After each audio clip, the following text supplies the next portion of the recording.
Hey, this is Chase with Scaly Boys. Today I wanted to do a video on the care and setup of ball pythons.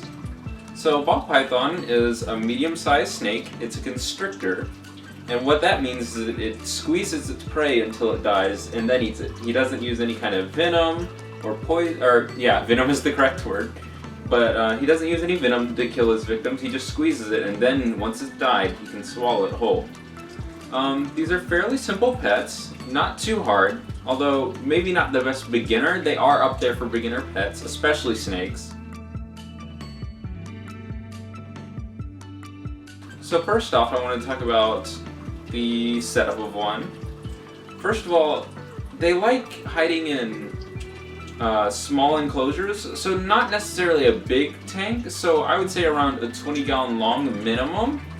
But I think the best tank for these guys would probably be a 40 breeder, was probably the best. That way they can grow up being in this space where there's plenty of places to hide, but yet when they get big, they have enough room to move around still yet hide again.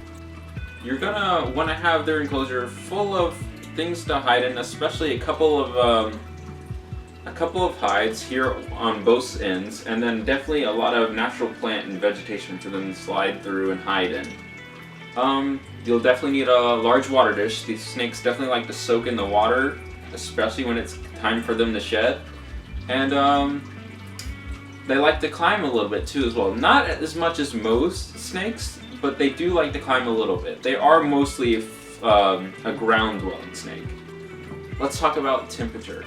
So for temperature, you most likely don't want to use a heat mat, and set that temperature with the thermostat to around 90 degrees Fahrenheit. It varies from here to there, but for a ball python, the relative temperature should not drop below 75 degrees. That's too cold for them.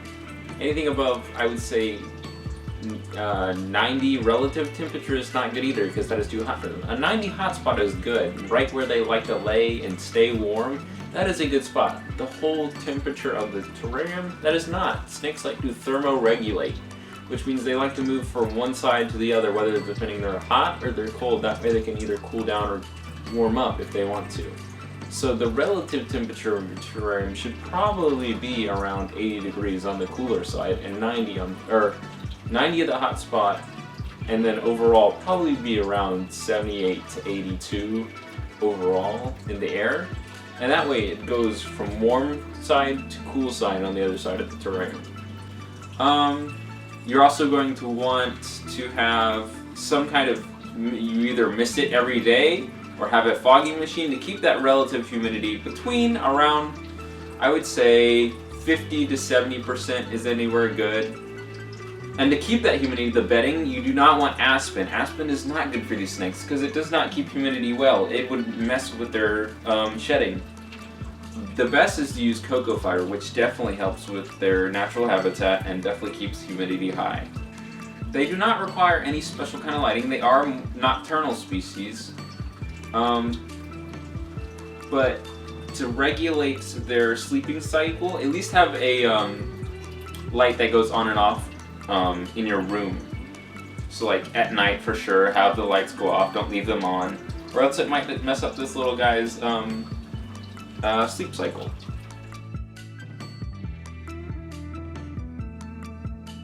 It's temperament and handling. I would say temperament and handling is the best things about these pythons.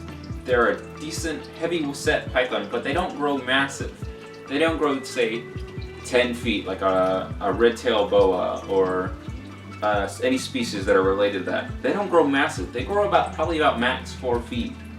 And this little girl, this is Shuri. This is my ball python.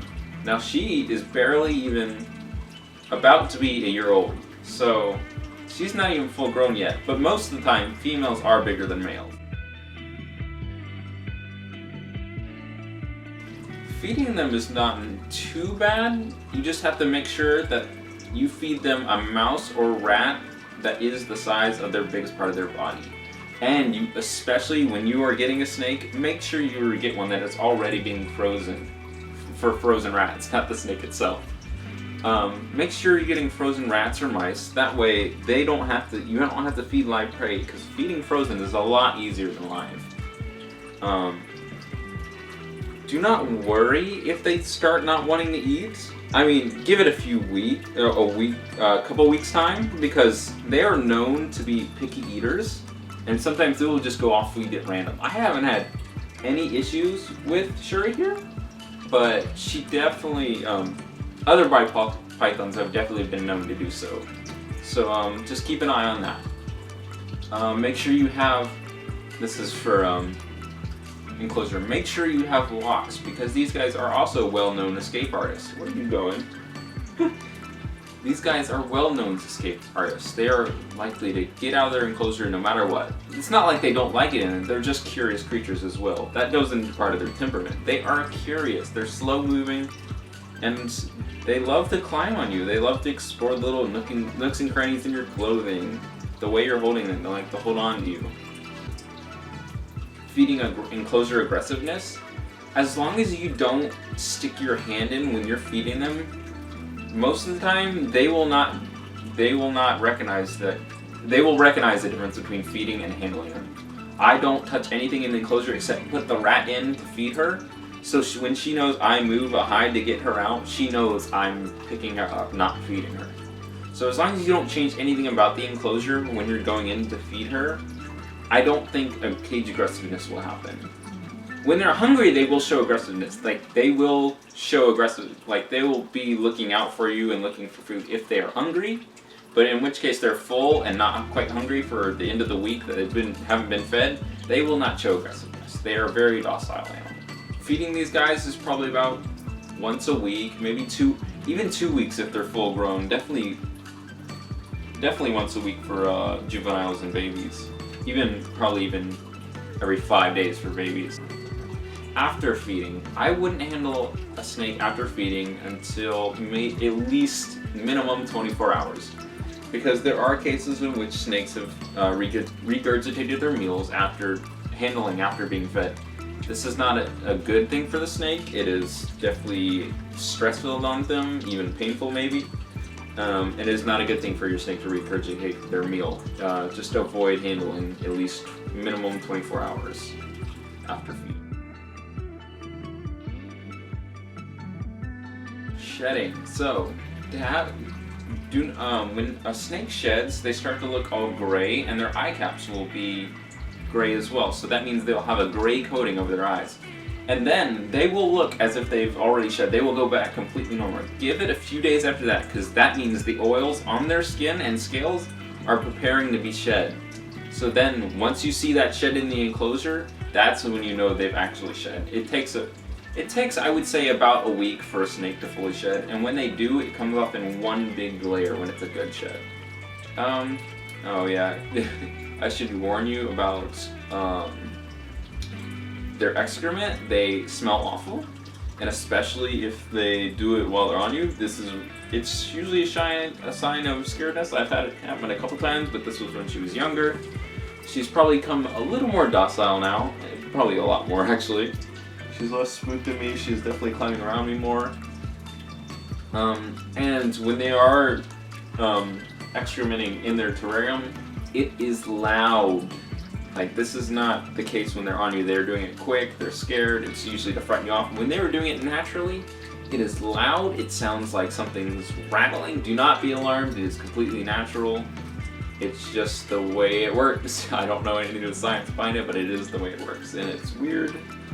But you'll get used to it, and it only happens maybe, I don't know, once a week, and you're probably asleep when it happens, because these guys are awake when you're asleep. Most reptiles in captivity do live quite a while. There are exceptions, of course, like a chameleon, who only lives probably about 5 years maybe. But ball pythons and most other reptiles live around 20 to 30 years, so expect a long lifetime for these guys. But as long as you handle them and care for them, they'll show you the same respect. They'll hang out with you when you take them out, and they won't show you any signs of harm. Now, what else? So yeah, I would keep this in mind when selecting on a pet. Select one that's healthy. Select one that's probably a little bit rotund, one that looks like it's being fed well, not super skinny or pencil-like, but one that just has a good girth to them, and they have their eyes wide open, they're clear, they don't look like they've had a bad shed recently. And you can fix sheds eventually, Just takes maybe 1 or 2 good sheds to fix a shed.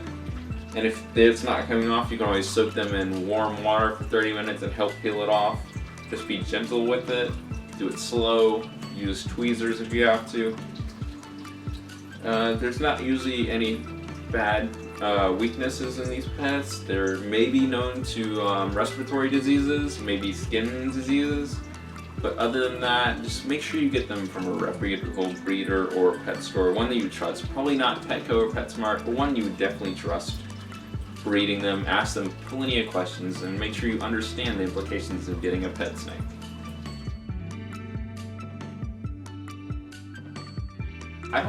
I've never heard of snakes being housed together, but to be certain, you should not house ball pythons together. They just do not cope well to being living together with another ball python. You may see them as babies being held together, and that's the case for most reptiles. When they're babies, they don't normally harm each other, but probably within a month or 2, they will start showing signs of aggressiveness towards each other. But yeah, they're fun animals. They're one of my favorite snakes. I think the best thing about them is that they're slow and very docile. Like most other snakes, they can move pretty fast if they want to. So if they don't want to be with you, they'll show it. But ball pythons, even at their fastest, they're not really they're not really fast. They won't go anywhere fast. What are you doing? So yeah, overall, ball pythons are a great pet, especially a great snake pet for beginners. Not the best, but definitely one of the better. I would definitely, I don't know, if I was going to give a rating for a pet, out of 10, I would give them probably really high up there, probably 8 or a 9. Let's just go with 8.5 in the middle. Thank you for listening to me. Have a good day. And don't forget to like, comment, and subscribe. Don't forget to like, comment, and subscribe. And just keep up with me as I go through this journey called YouTube and its menagerie of problems and issues. Even though it is a great website to learn things on and enjoy, just keep this journey going. All these guys.